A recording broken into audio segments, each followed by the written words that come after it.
I'm going to talk about how to find more people and get more kills in Warzone, and we're starting right now.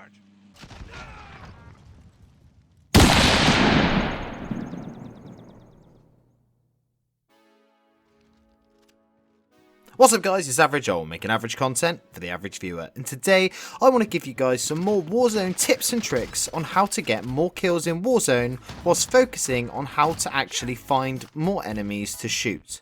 Before we get on with the video, I just want to say a massive thank you to all of you who have been supporting the channel recently. We have grown to nearly 1700 subs and over 100,000 channel views, and that just blows my mind. So thank you guys.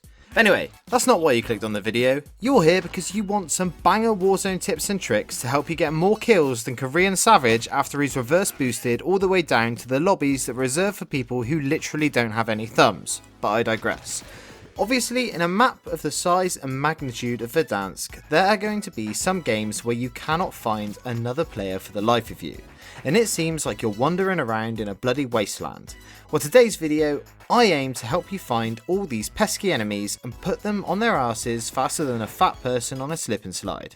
The first thing that I want to talk about is a small tip, but it's one that I don't think a lot of people even know about, and that is to pay close attention to the birds.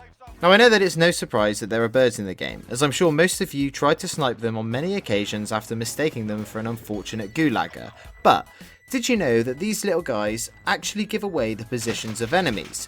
If you see a group of birds flying away from a location, that means that there is actually an enemy in that direction. Now that you know this, hopefully it will allow you to both get the drop on some unsuspecting squad trying to Rambo it through the woods, but also it should allow you to gain some more information on your surroundings when you're in those really wooded final circles. Speaking of more information, a lot of people that I seem to play with don't use the minimap to its full potential. Now the first and most obvious thing to say on this topic is a tip that I have said in an earlier video and that many other people have covered it, but that is to change your minimap from circle to square.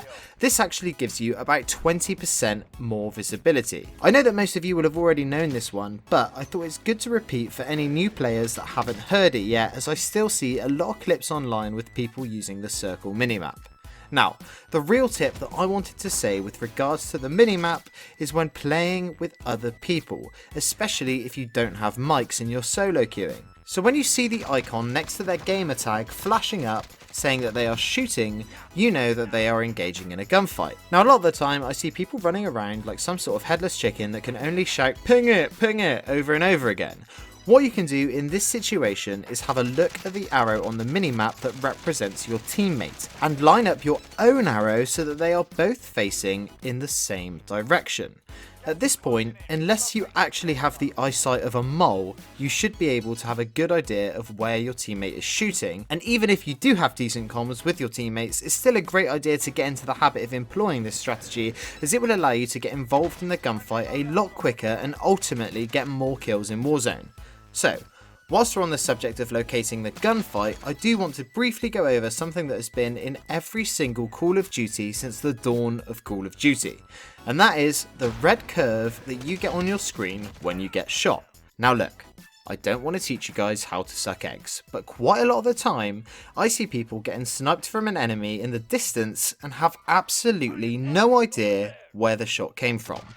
The simplest way to explain this mechanic is to imagine that you have a clock in the middle of your screen. The 12 is at the top, the 3 is on the right, the 6 on the bottom and the 9 on the left. If the red curve flashes up where the 6 would be, this means that you are getting shot in the back, and you can work this out depending on where the red circle appears. What's more is that when you get shot, this indicator remains present on the screen for a few seconds. This means that you can rotate your character until the red curve is exactly at the top of your screen. At this point, you should be looking in the exact direction that you were getting shot from. So now, when your teammates ask you which direction the sniper is, all you have to do is work out when that little indicator is at 12 and you will be able to tell them straight away. Now, those last tips are more useful in cases whereby you have already come across an enemy squad and are already engaged in the gunfight. So what about if you want to go full aggression and actively go and hunt for enemies? The obvious thing to use in these sorts of situations will be the UAVs and the bounty contracts, but there are also a number of things that you can do to actively track down an enemy squad. First thing to think about is to pay attention to cluster strikes and precision airstrikes. There will be loads of points in a match whereby you will see these being called in near your location, but they are not actively targeting your squad. In these situations, you should be able to see the direction the strike is coming from. This actually gives you quite a bit of information.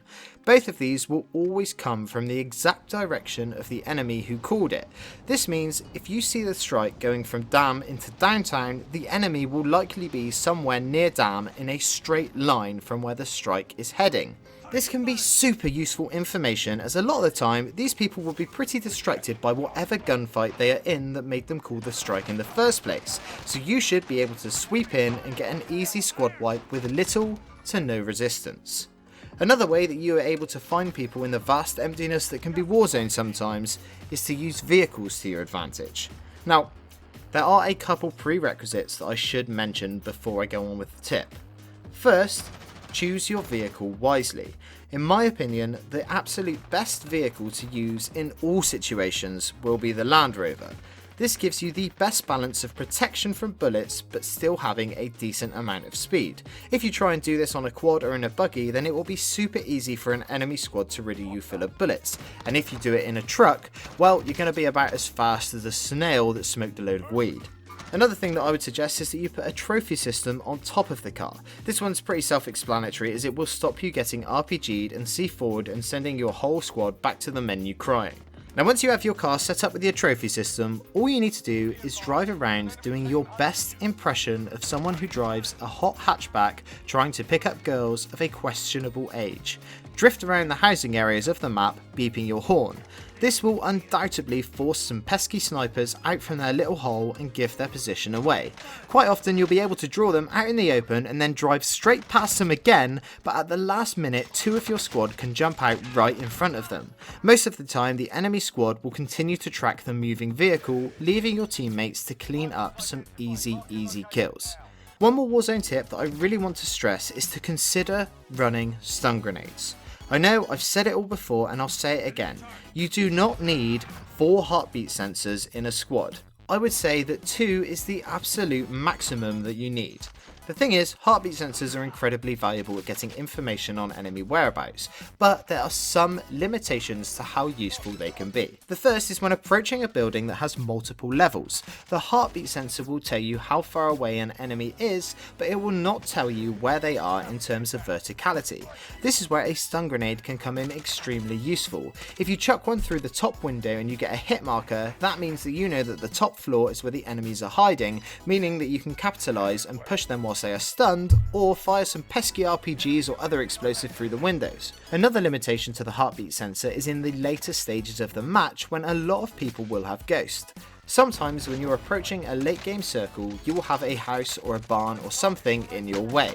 Sometimes a quick look on the heartbeat sensor might lull you into a false sense of security and you might pass by leaving your back exposed. However, if you just throw a couple of flashes in there, the chances are that you will be able to get some super invaluable information, and it might just save you some major embarrassment. So there we have it, some more Warzone tips and tricks on how to get more kills in Warzone by actually finding more people. I know that some of these tips are a bit situational, but such is the case with most things in a Battle Royale game. The problem is with these large Battle Royale games is that there is never going to be a one-size-fits-all tip that can be employed in every single game, no matter how many thumbnails there are that tell you that you can win every single game with these tips. That's just not the case. Those of you who have been watching these videos for a while will know that I love to see who sticks around until the end. So if you're still here, I'd like you to let me know by answering this question down in the comments. Do you prefer to play for super high kill games, or do you play more passively for a win? Anyway, that's it from me today. I'm Average Joel. Peace.